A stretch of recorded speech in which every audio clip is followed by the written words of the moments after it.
Hello students, आज हम 12th class की केमिस्ट्री का एक चैप्टर स्टार्ट करेंगे and the name of the chapter is solution यानी कि विलयन। तो हम बेसिक से स्टार्ट करते हैं स्टूडेंट्स। कुछ डेफिनेशंस हम यहाँ पे लेते हैं और फिर देखेंगे सॉल्यूशन क्या है और उसके कंपोनेंट्स जो हैं वो क्या होते हैं। So let's start with the term solution. So what solution is? So solution is basically a homogeneous mixture of two or more reacting substances, non-reacting substances.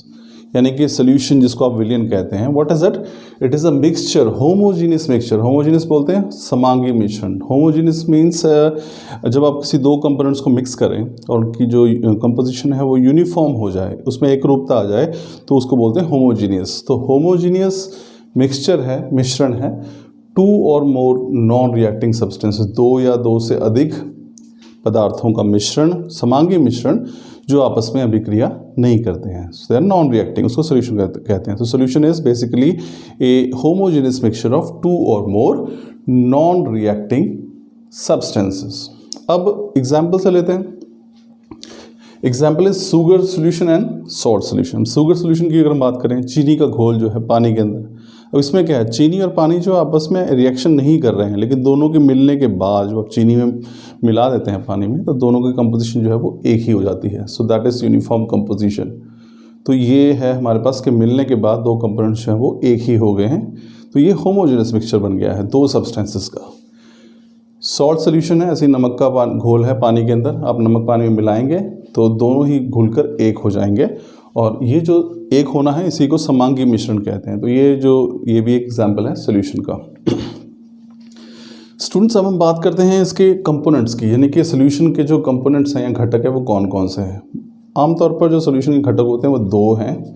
So there are two components of solution, one is called the solute and the other one is called the solvent. एक को बोलते हैं विलेय और दूसरे को बोलते हैं विलायक। तो सॉल्यूट क्या है? सॉल्यूट जिसको हम विलेय कहते हैं, जिसको घोला जाता है।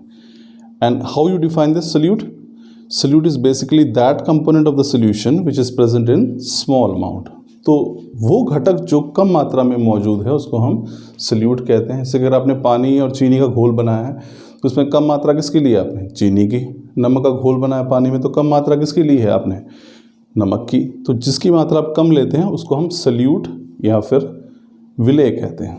अब बात करते हैं सॉल्वेंट की। Solvent is that component which is present in large amount. तो वो घटक सोल्यूशन का, विलयन का, जो ज़्यादा मात्रा में उपलब्ध होता है, मौजूद होता है सोल्यूशन के अंदर, उसको हम सॉल्वेंट कहते हैं। जैसे कि अभी हम एग्जांपल ले रहे थे, चीनी का पानी में घोल बना लिया तो चीनी कम मात्रा में थी तो वो सॉल्यूट थी। सॉल्वेंट कौन होगा? जो ज़्यादा मात्रा में लिया है। ज़्यादा मात्रा में क्या लिया हमने? सॉल्वेंट, यानी कि वाटर। तो वाटर यहाँ पे सॉल्वेंट हो जाएगा। तो हमने देखा कि सोल्यूशन के दो कंपोनेंट्स हैं। Solute is that component which is present in small amount and solvent is that component which is present in large amount. Okay, so I'm sure this is clear. For example, in salt solution अगर नमक का घोल लेते हैं, so salt जो है, नमक है, वो क्या है? Solute है because it is taken in small amount and water is solvent because it is taken in large amount. Okay. Now we move on to characteristics of solution. जो विलयन होते हैं, सोल्यूशन होते हैं, उनके कैरेक्टरिस्टिक्स या गुणधर्म क्या है? पहला देखिए क्या है, single phase system. Single phase का मतलब क्या है? फेसेस क्या है? Solid, liquid, gas. तो जब आप दो कंपोनेंट्स को मिक्स करते हैं और वो होमोजेनियस मिक्सचर बनता है तो वो एक सिंगल फेज सिस्टम बन जाता है, यानी कि एक ही कंपोनेंट एक ही फेज में आ जाते हैं। जैसे आपने क्या लिया था, चीनी आपने ली थी तो वो सॉलिड थी, आपने उसको पानी में घोला, पानी क्या था? लिक्विड था। दो अलग अलग फेसेस हैं, आपने दोनों को मिक्स किया बट दोनों ही क्या हो गया? अपना लिक्विड फॉर्म में, एक्वस फॉर्म में आ गई हैं। So this is what is mean by saying single phase system. Second is beam of light is not scattered.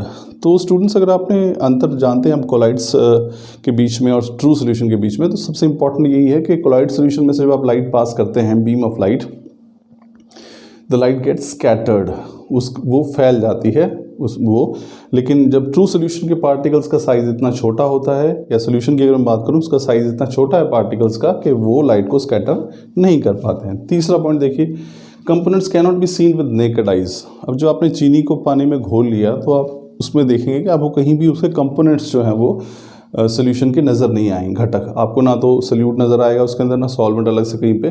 तो जो कंपोनेंट्स हैं वो आपको क्लियरली नेकेड आई से विजिबल नहीं होंगे। जो सल्यूट पार्टिकल्स हैं उनका साइज इतना छोटा होगा कि आप उनको नग्न आंखों से नहीं देख पाएंगे। Next is